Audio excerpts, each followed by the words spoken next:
Bien le bonjour et bienvenue à tous sur la merveilleuse chaîne Dom l'Abeille avec votre hôte, Dumby. J'espère que tous et chacun passez des moments confortables, sains et, croisons les doigts, joyeux. Et sinon, je vous le souhaite de tout cœur. Aujourd'hui, nous allons parler d'un sujet relativement complexe qui se nomme la consommation ostentatoire, au cours de ma nouvelle série Minute Info, dont la playlist se retrouvera dans la description. Dans cette série, je vous présenterai succinctement des concepts qui peuvent être utilisés pour expliquer plusieurs phénomènes dans l'optique d'aiguiser notre compréhension de la vie, notre analyse des rouages de la société et de nuancer nos propos. Ceci étant dit, je ne suis ni un expert ni un professionnel, mais qu'un étudiant en développement durable particulièrement intéressé à plusieurs choses, alors prenez mes propos avec un grain de sel et absolument pas comme une vérité absolue. Par souci de transparence, je laisserai des traces de mes sources dans un document disponible dans la description, et sans plus tarder, débutons le vidéo.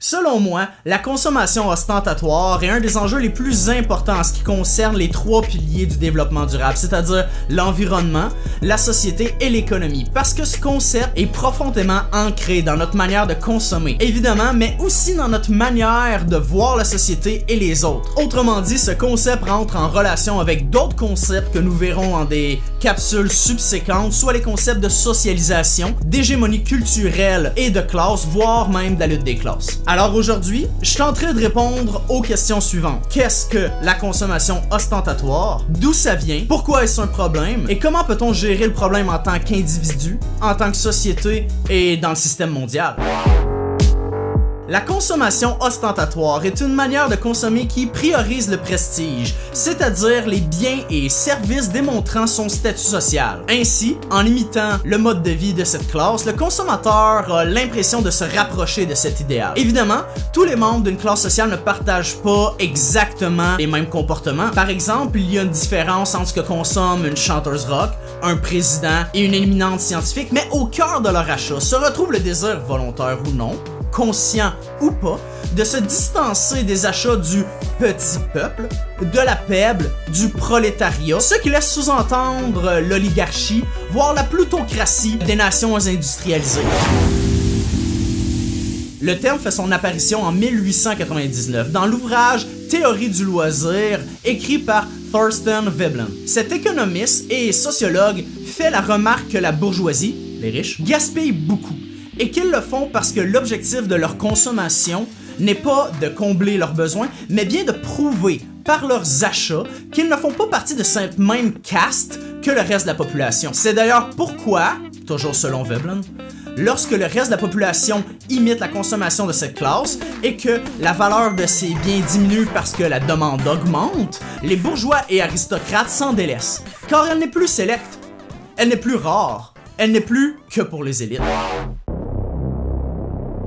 La consommation ostentatoire est problématique parce qu'elle entre dans un grand contexte socio-économique du consumérisme, c'est-à-dire le mode de vie lié à la consommation. Effectivement, lorsqu'on consomme, outre pour combler nos besoins de base, nous le faisons par imitation ou par distinction. Nous le faisons ainsi parce que c'est au cœur du système économique capitaliste. Pour s'intégrer et ainsi avoir potentiellement accès à certains avantages, il faut se conformer. Ceux qui ne se conforment pas à la norme et à l'ordre établi sont considérés comme marginaux. Plus une personne est ou semble en marge de la norme, plus il sera exigeant pour elle de monter les échelons socio-économiques. D'ailleurs, selon le docteur en psychologie Solomon Asch, les gens se conforment pour deux raisons.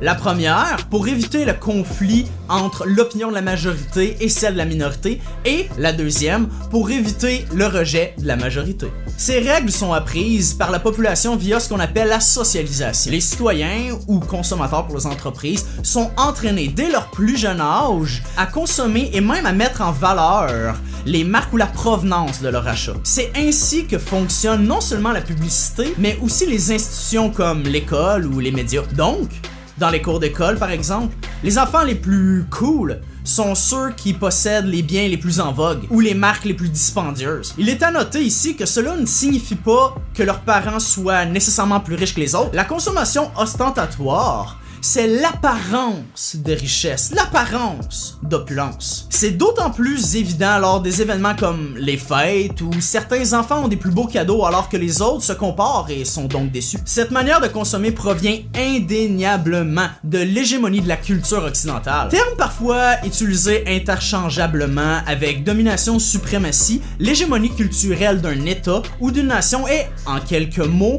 à quel point sa culture perce dans les autres. Elle englobe les manières de penser, de faire, de voir le monde qui forment l'idéal type d'une entité comme un pays ou une classe qui, via les médias et autres exportations, s'impose aux autres. C'est dans ce contexte que la consommation devient en grande partie la personnalité des gens, voire même de leur activité. En Amérique du Nord, comme ailleurs en Europe de l'Ouest, le consumérisme découle d'un besoin grandissant de vendre pour les entreprises. Le système économique fonctionne ainsi depuis la révolution industrielle où, grâce à la division et à la spécialisation des tâches, ainsi qu'à plusieurs développements technologiques, la production de masse s'est établie comme mode de production principal puisqu'il était plus efficace et efficient, notamment avec l'établissement et l'exploitation des colonies pour des matériaux et des ouvriers à peu de frais via l'esclavage et d'autres horreurs. Dans ce contexte, les usines produisaient toujours plus de biens et les propriétaires devaient trouver des manières d'écouler le stock et de faire plus de profit. Dans notre époque moderne,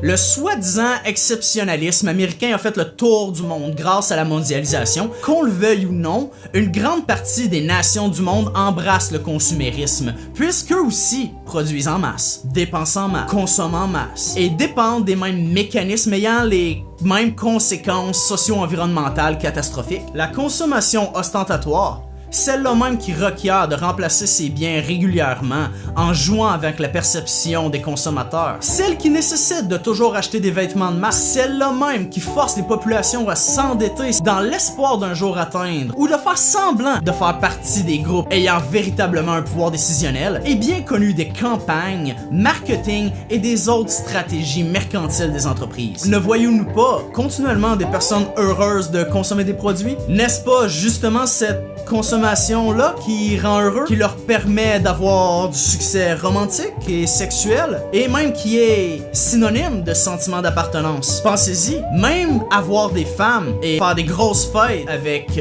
beaucoup d'amis fait partie de la consommation ostentatoire. C'est pour ça qu'on peut voir ces situations-là constamment dans des clips de musique. Il s'agit de l'impression de richesse, de l'impression d'opulence. C'est de montrer une façade grâce à sa consommation. Ce cycle de consumérisme et productivisme fait aussi partie des points importants des campagnes politiques. Les politiciens, soucieux de maintenir leur position, cherchent toujours à diminuer les taxes, créer des emplois et développer des régions urbaines de manière à attirer la richesse. L'objectif de la création d'emplois et d'une rémunération plus haute n'est pas d'augmenter le niveau de vie des gens démunis en comblant leurs besoins nécessaires, non, mais bien plus de permettre aux gens d'acheter des grosses maisons, des vêtements griffés et des voitures de l'année. Alors vous vous demandez sûrement qu'est-ce qu'on peut faire. Au niveau personnel, il y a 3 actions possibles qui permettent d'éviter la consommation ostentatoire. La première est d'éviter d'acheter neuf. En allant dans des centres de recyclage, les friperies, en utilisant par exemple Marketplace ou d'autres sites ou applications de revente, on s'éloigne des effets néfastes de ce type de consommation-là. Le deuxième est de ne jamais suivre les soldes. Pour éviter des achats qui ne sont pas nécessaires, il vaut mieux de rechercher ce dont nous avons besoin et non pas de suivre les rabais et les ventes en magasin. La troisième est d'éviter les publicités et les campagnes marketing. Évidemment, je le sais très bien, ça peut être très difficile parce que nous vivons dans un monde où la majorité des espaces vides ont été remplis par des publicités. Il y a des pubs dans tous nos réseaux sociaux, du placement de produits dans nos films, des sponsors dans nos vidéos YouTube, et des gens sont devenus des panneaux publicitaires avec leur propre consommation. Il arrive même que des activités soient, au final, que des campagnes marketing. C'est le cas du E3, c'est le cas du Otakuton, et de bien des conventions de tatouage desquelles j'ai moi-même de la difficulté à me passer. Toutefois, s'en distancer ou du moins savoir d'emblée que tout ce qui est présenté n'existe que pour que nous le consommions davantage est primordial si nous désirons réduire notre empreinte négative sur le monde et ses écosystèmes. Au niveau sociétal, l'important est de communiquer et de sensibiliser les populations en masse par rapport à cette réalité. La plupart des gens consomment de la manière qu'ils le font parce qu'ils ne connaissent pas les alternatives, parce qu'il y a des tabous et de la stigmatisation par rapport à certains achats, et parce qu'ils n'ont pas conscience des effets réels qu'ont leurs achats sur leur propre vie et celle des autres. Une manière optimale de faire serait d'utiliser les mêmes canaux hégémoniques pour communiquer ce problème, quoique malgré tous les films de dystopie ayant mis en évidence les dangers de notre mode de vie, nous n'avons malheureusement que très peu changé globalement. Au niveau mondial, les conséquences de la consommation ostentatoire et de ses partenaires, l'obsolescence planifiée et perçue, pourraient être atténuées avec des solutions considérées comme radicales telles que celles présentées par le marxisme ou bien la décroissance, ou par d'autres actions plus modestes telles que une plus grande représentativité des classes ouvrières et d'autres modes de consommation dans les médias, une remise en question du culte de la beauté et des relations parasociales qu'ont les influencers et leur auditoire, ainsi que la promotion du minimalisme. De surcroît, des lois devraient être passées pour éviter le gaspillage de nourriture ou des biens qui ne sont plus à la mode. Car les corporations détruisent ce qu'ils ne vendent pas, de manière à conserver la rareté de leur objet.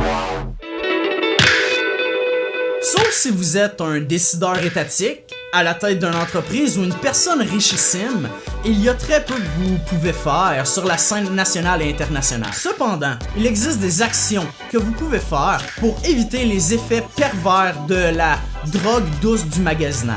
Le problème est qu'elles s'inscrivent dans un processus complexe de remise en question, à la fois personnel et professionnel, voire même systémique. La force du biais de confirmation, ainsi que la souffrance reliée au changement et au paradoxe idéologique est bien documentée, notamment dans le texte d'Anne Milliat que je laisserai dans mes sources. Tenter de déconstruire la vision qui nous a été imposée tel un dogme est l'affirmation la plus claire de notre volonté à changer le monde. Je vous y encourage, même si c'est très difficile. Finalement, en note additionnelle, j'aimerais ajouter que bien que le terme de consommation ostentatoire est apparu à la fin du 19e siècle, il y avait déjà bien avant des symptômes de ce type de dépenses, comme par exemple les joyaux chez les monarques ou les chaussures et autres possessions chez les patriciens romains.